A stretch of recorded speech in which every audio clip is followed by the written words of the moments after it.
Kirk was at Utah Valley University participating in a student-sponsored event with Turning Point USA.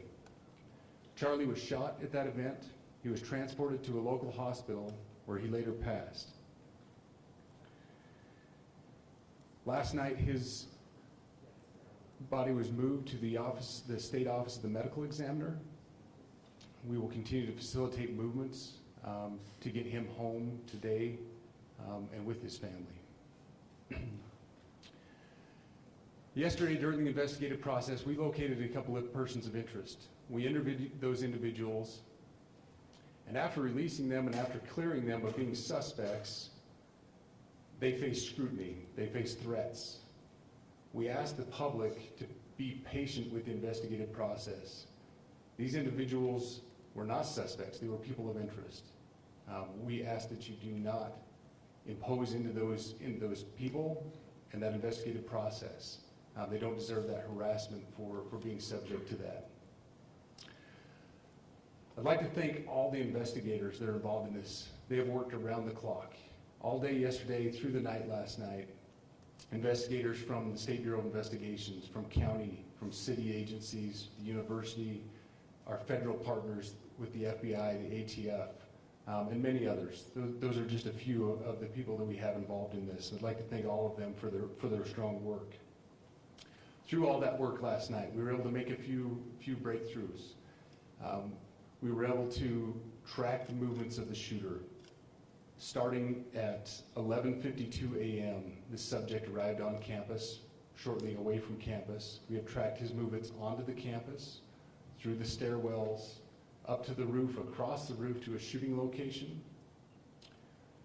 After the shooting, we were able to track his movements as he moved to the other side of the building, jumped off of the building, and fled off of the campus and into a neighborhood. Our investigators have worked through those neighborhoods, contacting anybody they can with doorbell cameras, witnesses, and have thoroughly worked through those communities, trying to identify any leads.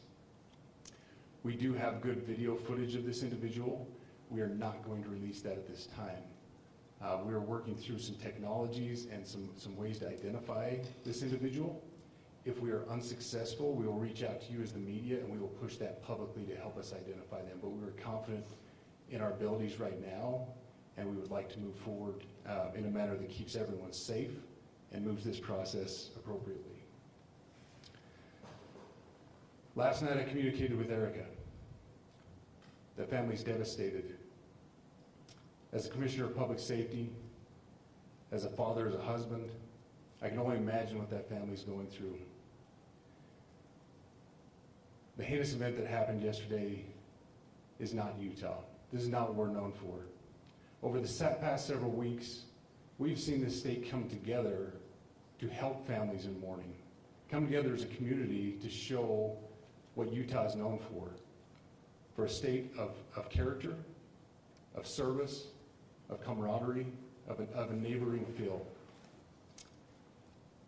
We will not stand for what happened yesterday. We are exhausting every lead. We have every officer invested in this, every investigator, every local agency. The outpouring of support from the law enforcement community has been astounding. We are investing everything we have into this, and we will catch this individual. Having walked through the crime scene, through the hallways of this school, through the classrooms, I can't imagine what the people on scene felt as well. A horrific event where some of them barricaded in classrooms, some of them ran in fear. Can't overstate the tragedy and the horrific event that yesterday was, and how we will work to bring to justice the actions of one individual or any other individuals that assisted in that. Our state has gone through a lot, and we will come out successful. With that, I'll turn the time over to Special Agent Bowles. Good morning. My name is Robert Bowles, and I am the Special Agent in charge of the Salt Lake Field Office. Following yesterday's tragic shooting of Charlie Kirk, FBI agents have been working around the clock in coordination with our law enforcement partners. We are and will continue to work nonstop until we find the person that has committed this heinous crime and find out why they did it. This morning I can tell you that we have recovered what we believe is the weapon that was used in yesterday's shooting. It is a high-powered bolt-action rifle. That rifle was recovered in a wooded area where the shooter had fled. The FBI laboratory will be analyzing this weapon. Investigators have also collected footwear impression, a palm print, and forearm imprints for analysis. Now, I understand there are a lot of questions about motive. I assure you that all leads, tips are being fully investigated. As of this morning, we have received more than 130 tips. We thank the community for that. The FBI has brought every resource to bear, and we will continue to do so throughout the course of this investigation. The FBI's mission is to protect the American people. It's to uphold the Constitution of the United States. Any attack on the First Amendment is an attack on the very foundation of our democracy. That is why we will relentlessly pursue this case and the shooter until we find him. We also continue to grieve with the family and the community. It's our community. If you have any video or images from the shooting, we ask you to please submit them to our digital media tip website at www.fbi.gov/Utah Valley Shooting. You can also call the FBI at 1-800-CALL-FBI. We truly rely on the public's help in these types of cases, and no tip is too small or insignificant. Thank you. Commissioner James Matthews from Sky News. Can I ask about the shooter? There's clearly information about him or her. You say you're confident at this stage in terms of tracking down who they are. Can you talk to us about their movements, their demeanour? Do you think it's a man? And also, can I ask, what were the security arrangements in place? Was that roof being monitored? It's a question many people will have. Absolutely. After Butler. So what I'll release about the suspect is suspect blended in well with a college institution. We're not releasing many details right now, and we will soon, but right now we're not. But that individual appears to be of college age. We are confident in our abilities to track that individual. If we're unsuccessful in identifying them immediately, we will reach out for the public's help and the media's help in pushing those photos. That was a new development overnight, working through the night, studying those cameras. So that's something that's new and that we're working through right now. As far as the security, I cannot speak to that. Neither the Department of Public Safety nor the Federal Bureau of Investigation was involved in the planning or security of this event, and that'll have to be a question later for other agencies. Man or woman? Just like Charlie, I wanted to ask you, you mentioned that you found the gun in a wooded area.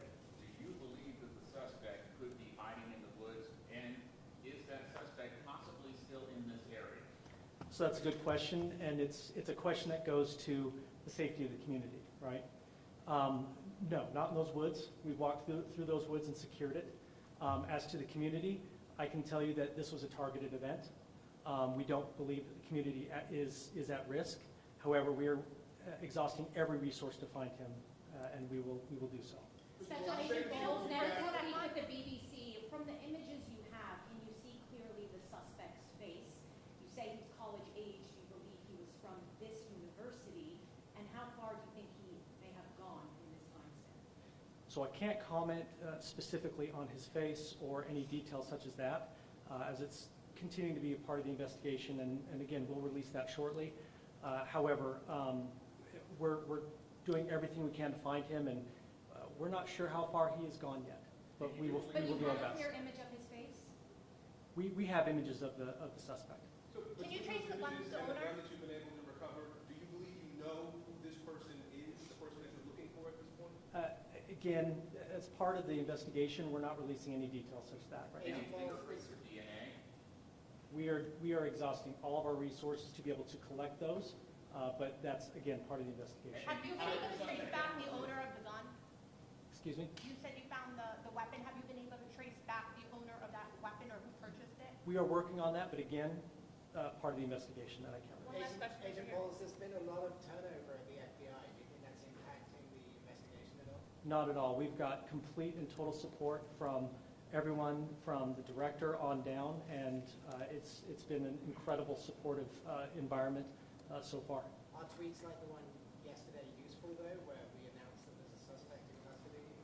All I can say is that we're working the investigation the best we have with the environment we're given. So, Those thank are all you. the questions for right now. Thank you, everybody.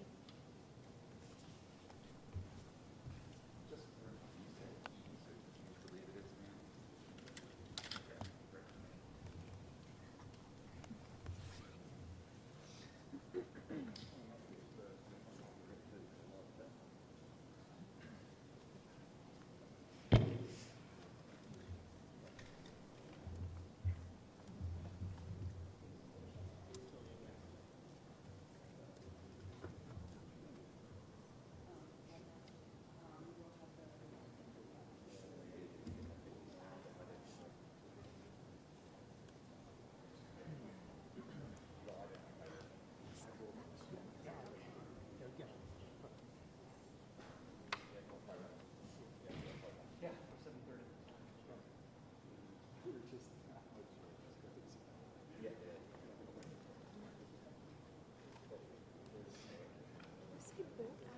Yeah.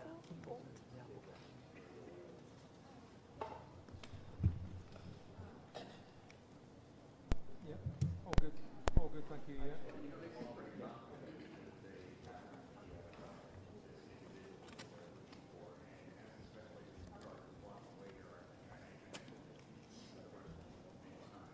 Do you want anything else before I start packing up? Yeah, all good, thanks. Yeah.